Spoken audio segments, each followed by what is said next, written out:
നമസ്കാരം. നമ്മുടെ ശരീരത്തിൻ്റെ എല്ലാ പ്രവർത്തനങ്ങളെയും നിയന്ത്രിക്കുന്ന കെമിക്കൽ മെസ്സഞ്ചേഴ്സാണ് ഹോർമോൺസ്. ഈ മെസ്സഞ്ചേഴ്സിന് ബ്രെയിനിൽ വളരെയധികം സ്വാധീനമുണ്ട്. അപ്പോൾ ഇന്ന് ഞാൻ പറയുന്നത് നമ്മുടെ ശരീരത്തിൻ്റെ റിലാക്സേഷനുമായിട്ട് ബന്ധപ്പെട്ട, സന്തോഷവുമായിട്ട് ബന്ധപ്പെട്ട സെറോട്ടോണിൻ എന്ന ഹോർമോണിനെ കുറിച്ചാണ്. ഒരു എഞ്ചിനകത്ത് ഓയിൽ എത്രത്തോളം ഫങ്ഷൻ ചെയ്യുന്നു അതേ ഫങ്ഷനാണ് സെറോട്ടോണിൻ ശരീരത്തിൽ ചെയ്യുന്നത്. നാഡീഞരമ്പുകളുടെ ശരിയായ പ്രവർത്തനത്തിന്, അതുപോലെ ജോയിൻസിൻ്റെ, മസിൽസിൻ്റെ ഒക്കെ വെൽബീയിങ്ങിന് ഇത് ഏറ്റവും അത്യാവശ്യമാണ്. അപ്പോൾ ഈ ഹോർമോൺ ആവശ്യത്തിന് നമ്മുടെ ശരീരത്തിൽ ഉൽപ്പാദിപ്പിക്കണമെന്നുണ്ടെങ്കിൽ ചില കാര്യങ്ങൾ നമ്മൾ ചെയ്യേണ്ടതായിട്ടുണ്ട്. നാച്ചുറലായിട്ട് ഇത് ഉൽപ്പാദിപ്പിക്കാനുള്ള ചില വഴികളെക്കുറിച്ചാണ് ഞാനിവിടെ പറയുന്നത്. അതിനു മുമ്പ് ഇതുപോലുള്ള ഹെൽത്ത് വീഡിയോസ് കാണാൻ ഈ ചാനലൊന്ന് ലൈക്ക് ചെയ്യണം, സബ്സ്ക്രൈബ് ചെയ്യണം. ഒന്നാമതായിട്ട് നമുക്കിഷ്ടപ്പെട്ട ഭക്ഷണം, രുചിയും മണമൊക്കെ നമുക്കിഷ്ടപ്പെട്ടത് ഒരു ദിവസം ഒരു നേരം കഴിക്കുക എന്നുള്ളതാണ്. എന്ന് വെച്ചാൽ നമ്മളിപ്പം ഒരു ദിവസം 3 നേരം ഭക്ഷണം കഴിക്കുന്നെങ്കിൽ അതിനകത്തെ ഒരു നേരത്തെ ഭക്ഷണം നമുക്ക് വളരെ പ്രിയപ്പെട്ടതായിരിക്കണം. കാരണം സെറോട്ടോണിൻ എന്ന ഹോർമോൺ കൂടുതലായിട്ട് ഉൽപ്പാദിപ്പിക്കുന്നത് ഇൻറ്റസ്റ്റൈനിലാണ്. അതുകൊണ്ടാണ് നമുക്കിഷ്ടപ്പെട്ട ഭക്ഷണം കഴിക്കാൻ പോകുന്നു എന്ന് തോന്നുമ്പം തന്നെ നമുക്കൊരു പ്രത്യേക സന്തോഷവും ഒരു ഉന്മേഷവും നല്ല വിശപ്പും ഒരാർത്തിയും ഒക്കെ തോന്നുന്നത്. അതുപോലെ നമ്മുടെ മനസ്സുകൊണ്ട് ഏറ്റവും ഇഷ്ടപ്പെട്ട ഒരു ആക്ടിവിറ്റി ഒരു ദിവസം ഒരു നേരം ചെയ്യുക എന്നുള്ളതാണ്. ഇഷ്ടപ്പെട്ടെന്ന് പറയുമ്പോൾ അതൊരു പോസിറ്റീവ് സ്വഭാവമുള്ളതായിരിക്കണം. അതുപോലെ നമുക്കൊരു ഏകാഗ്രതയും റിലാക്സേഷനും ഒക്കെ കിട്ടുന്നതായിരിക്കണം. കുറച്ചൊക്കെ സിമ്പിളായിരിക്കണം. നമുക്കിഷ്ടപ്പെട്ടവരുമായിട്ട് അല്ലെങ്കിൽ നമ്മുടെ കൂട്ടുകാരുമായിട്ട് രസകരമായിട്ടുള്ള കാര്യങ്ങളൊക്കെ പറഞ്ഞിങ്ങനെ ചിരിക്കുന്നത്, അതുപോലെ തന്നെ ചെറിയ ചെറിയ കളികളിൽ ഏർപ്പെടുന്നത്, കുട്ടികളുമായിട്ടൊക്കെ തമാശയൊക്കെ പറഞ്ഞ് ഇങ്ങനെ ചിരിക്കുന്നത്, അതുപോലെ ഇഷ്ടപ്പെട്ട സാഹചര്യം ക്രിയേറ്റ് ചെയ്യുന്നത്, ഇഷ്ടപ്പെട്ട സ്ഥലങ്ങളിൽ പോകുന്നത്, ഈ സമയത്തൊക്കെ തന്നെ സന്തോഷത്തിൻ്റെതായ പല ഹോർമോണുകളും ഉൽപ്പാദിപ്പിക്കുന്നുണ്ട്. അതിൻ്റെ കൂട്ടത്തിൽ ഈ സെറോട്ടോണിനും ഉൽപ്പാദിപ്പിക്കുന്നുണ്ട്. ഇതിനിടയ്ക്കൊരു കാര്യം പറയട്ടെ. ഈ സെറോട്ടോണിനും ഡൊപ്പാമൈൻ ഹോർമോണും തമ്മിൽ കുറച്ച് വ്യത്യാസമുണ്ട്. ഡൊപ്പാമൈൻ എന്ന് പറയുന്നത് സന്തോഷത്തിൻ്റെതായ ഹോർമോണാണ്.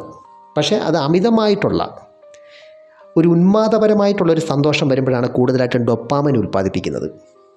അതിനൊരു അഡിക്ഷൻ സ്വഭാവമുണ്ട് എന്നുള്ളതാണ് സത്യം. അതുപോലെ ഡൊപ്പാമൈൻ്റെ ഫ്രീക്വൻസി വളരെ വേഗത്തിൽ കൂടിയിട്ട് അതുപോലെ തന്നെ വേഗത്തിൽ കുറയുന്നതുമാണ്. അതേസമയം സെറോട്ടോണിൻ അങ്ങനല്ല.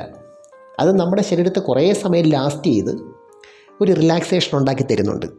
അടുത്തതായിട്ട് ഈ ഹോർമോൺ നമ്മുടെ ശരീരത്തിൽ ഉൽപ്പാദിപ്പിക്കുന്ന ഒരു നാച്ചുറൽ വേ ആണ് ക്വാളിറ്റി സ്ലീപ്പ്. എന്ന് വെച്ചാൽ നമ്മുടെ ശരീരവും മനസ്സും പൂർണ്ണമായും റിലാക്സ് ചെയ്യുന്ന സാഹചര്യത്തിലാണ് ഇത് കൂടുതലായിട്ട് ഉൽപ്പാദിപ്പിക്കുന്നത്.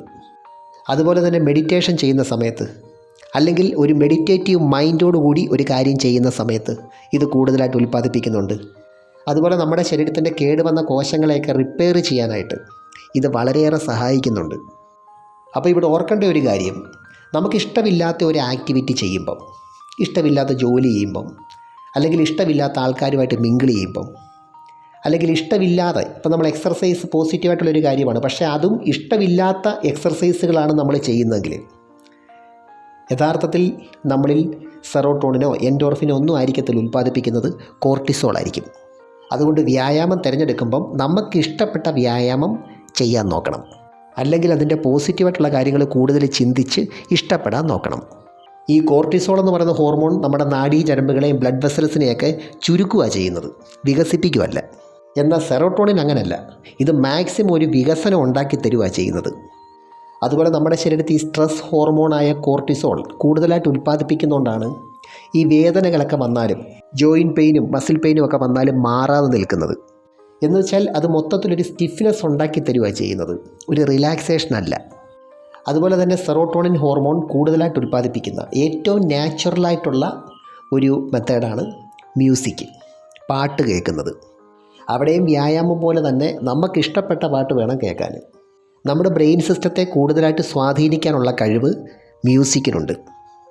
ഞാൻ നേരത്തെ പറഞ്ഞ പോലെ ഹോർമോൺസ് എന്ന് പറയുന്നത് ബ്രെയിനിലേക്കുള്ള ഒരു കെമിക്കൽ മെസ്സഞ്ചേഴ്സാണ്. അതുകൊണ്ട് തന്നെയാണ് ഓരോ സന്ദർഭത്തിലും അതനുസരിച്ചുള്ള മ്യൂസിക് കേൾക്കാൻ നമ്മൾ ഇഷ്ടപ്പെടുന്നത്. അതുപോലെ മ്യൂസിക്കിൻ്റെ രീതി അനുസരിച്ച് നമ്മുടെ ബ്രെയിനിലും മാറ്റം ഉണ്ടാകുന്നുണ്ട്. അപ്പം നമുക്കിഷ്ടപ്പെട്ട മ്യൂസിക് ഏതാണോ അത് എല്ലാ ദിവസവും ഒരു നേരമെങ്കിലും കേൾക്കാൻ നോക്കുക.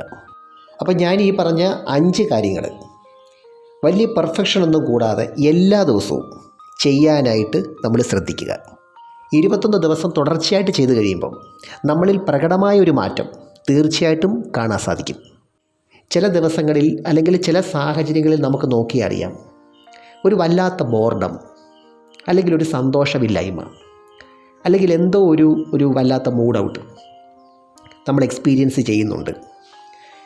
യഥാർത്ഥത്തിൽ പ്രത്യേകിച്ച് കാരണമൊന്നുമില്ലെങ്കിൽ പോലും, അല്ലെങ്കിൽ ടെൻഷൻ്റെയോ അല്ലെങ്കിൽ സ്ട്രെസ്സിൻ്റെയോ ഒരു കാരണമില്ലെങ്കിൽ പോലും ചില സാഹചര്യത്തിൽ നമ്മൾ ടെൻഷൻ അടിക്കാറുണ്ട്. യഥാർത്ഥത്തിൽ അതിൻ്റെ പ്രധാന കാരണം ഇത് തന്നെയാണ്.